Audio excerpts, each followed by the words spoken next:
ดีครับพวกผมสอแฟมิลี่ใจไปมายำมีป้าเมืองสีเองเอาลองตั้งเปียงหักยืนปันในหัวใจทางที่คือมันหักกันเท้ายาวกว่าในสิไปที่ตั้งอันในหัวใจเท้ายามอุ่นมาหันยามือพึ่งว่าตาที่ยังไปเข้าตั้งสุดเสียหายหันตัวพอทำทางจอบผู้เลยหันนั้นเลยวันนั้นออกใจสู่น้ำจำใจกว่าย้อนไม่ลองยิ่งคำคือไม่ลองตาท่าอันมาตามหักเป็นความให้ย้อนออกมา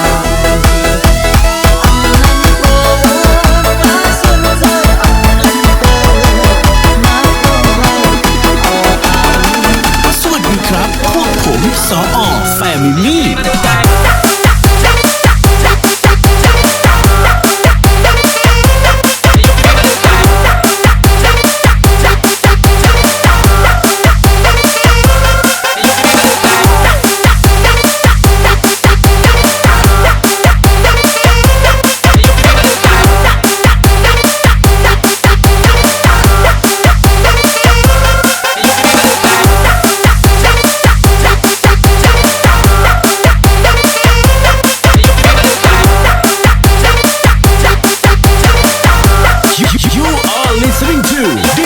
โซดาตามใจไปมา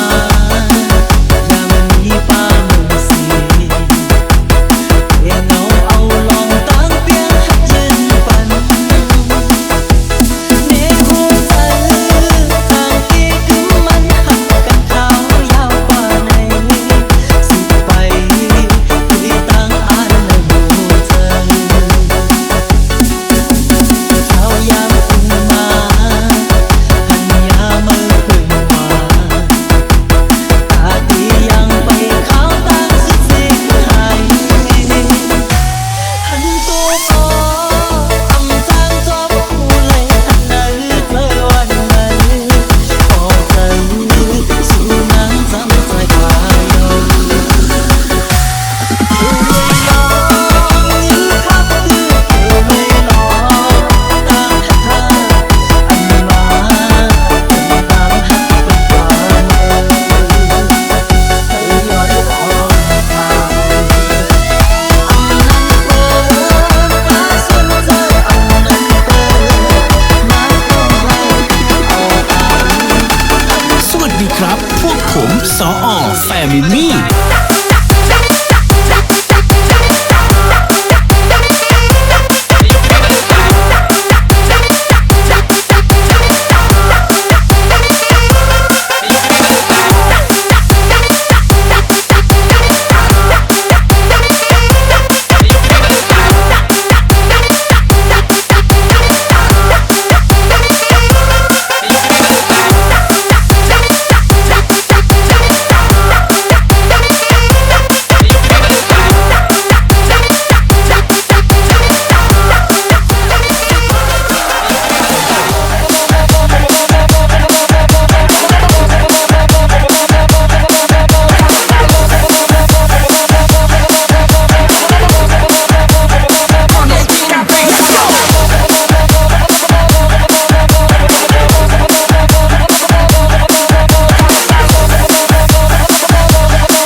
อแฟมิลี่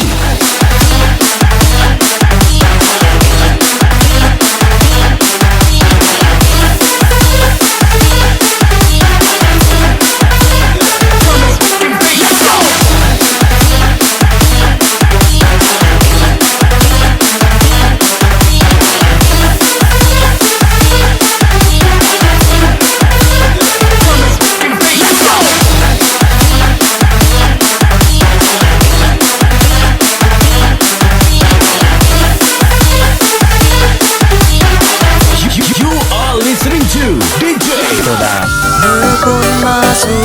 อยู่นาปานเป็นคนอันเคิดเด้งเปินก็สั่งสู่นางมาจูจัน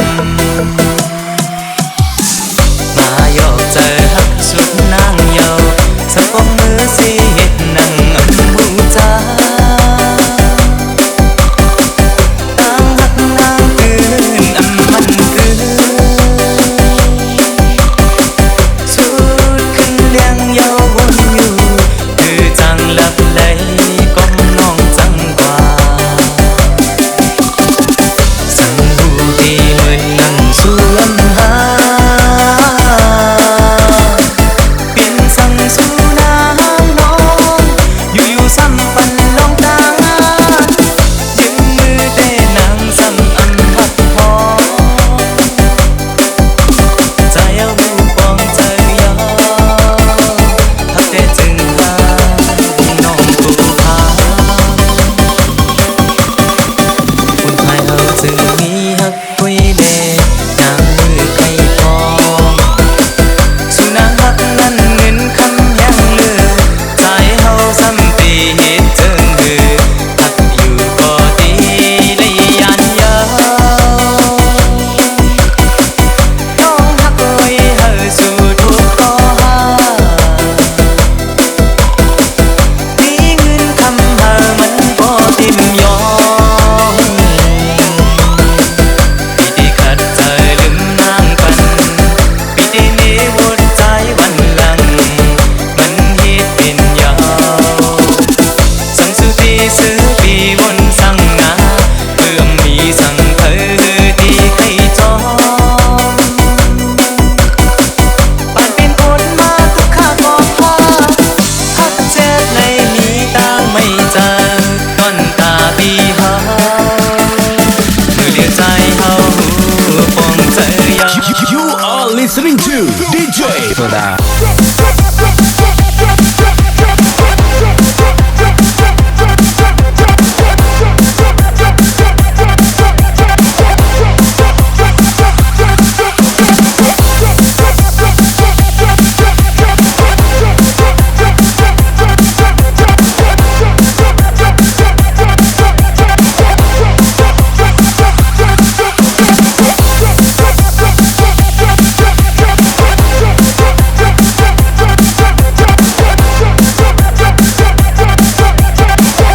สวัสดีครับ พวกผมสอแฟมิลี่ คนไทยเฮาจึงมีฮักคุยเล่นางมือไข่ทองสู่นางฮักนั้นเงินคำยังเลือใจเฮาซ้ำตีเหตุเจิงเดือฮักอยู่ก็ดีและยันยาวน้องฮักไว้เฮาสู่ทุกข้อหานี่เงินคำเฮามันบ่ทิ่มยอม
ดีเจโซดา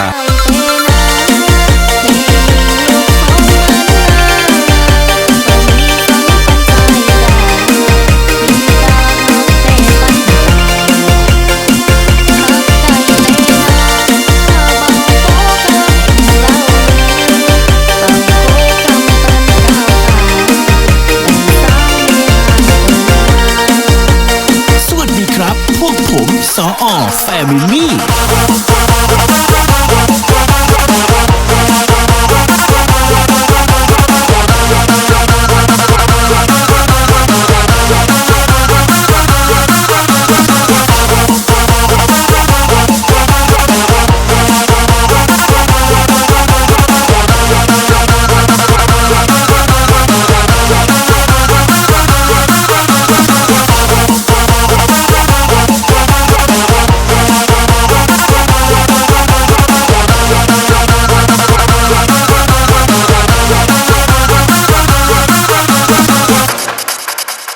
ใจฟังดีดอกตอนที่ให้ทำมาความหักของนางบ่เหมือนความหักคนหักยอมดินมีนางเบาบอหักคนเดียวหักนางงามมองกันใจหักใจหักมีปันใจคนเดียวหักใจเทนา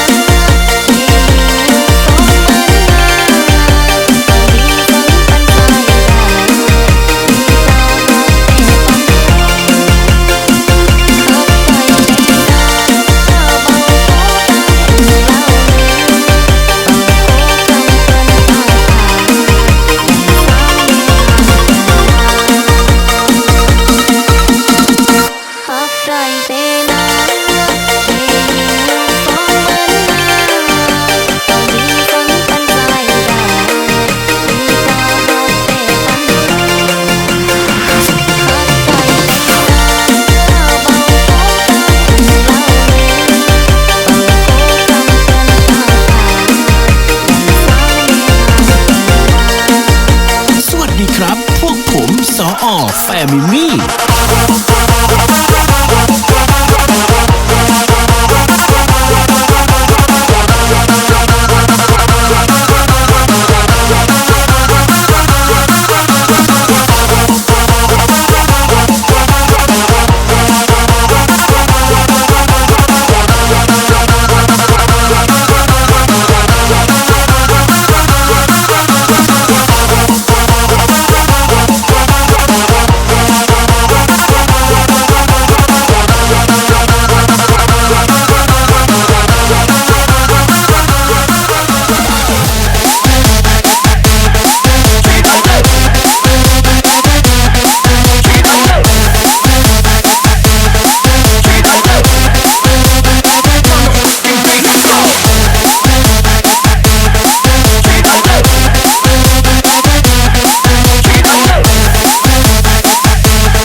สอแฟมิลี่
DJ โซดา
ดีครับพวกผมสอแฟมิลี่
ฝนไม่ต้องสงสัยกำไรคือดีบายป่านปลาท่องโก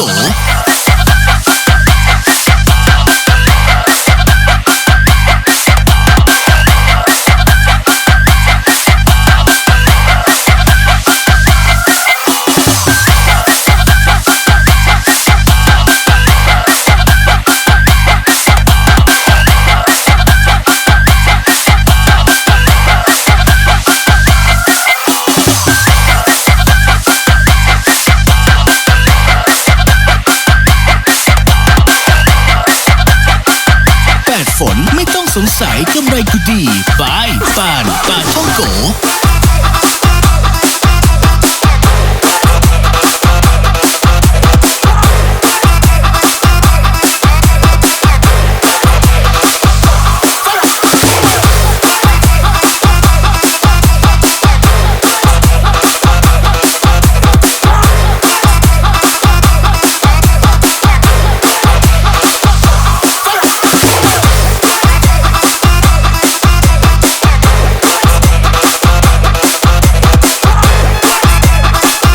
ฝนไม่ต้องสงสัยกำไรก็ดีบายป่านปลาท่องโก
สงสัยกำไรก็ดีบายป่านปลาท่องโก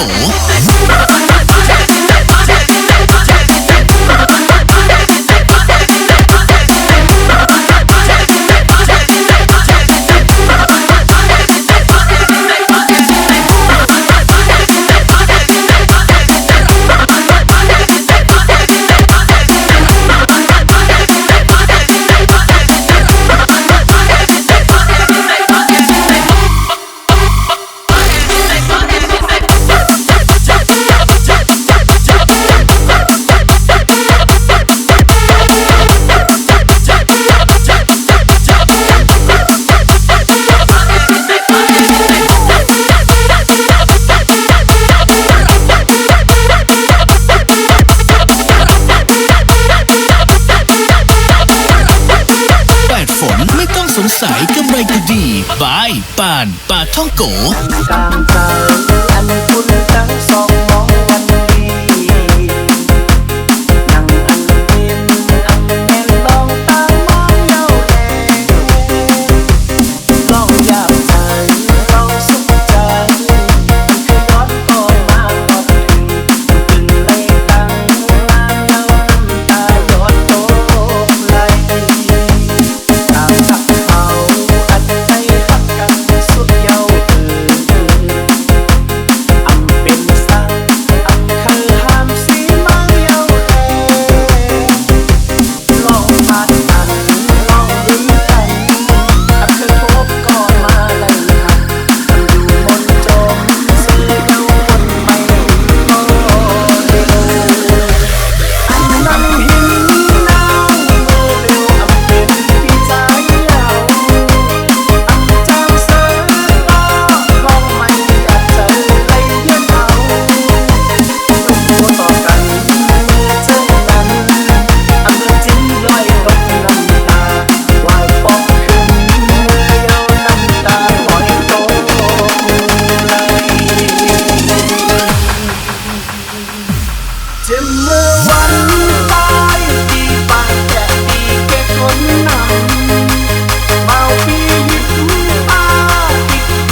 ำไรคือดีบายป่านปลาท่องโก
สงสัยกำไรคือดีบายป่านปลาท่องโก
Let me talk to you.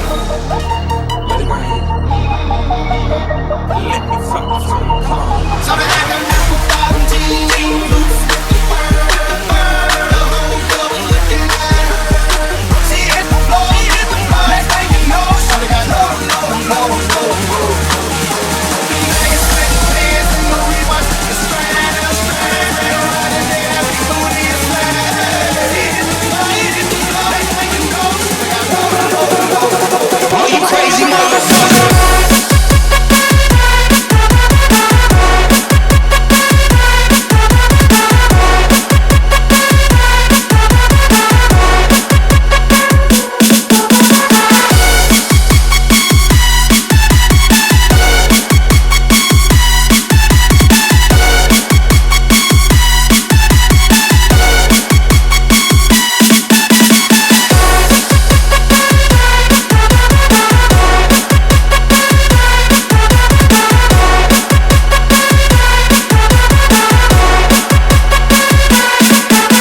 ไม่ต้องสงสัยกำไรกูดีบายป่านปลาท่องโก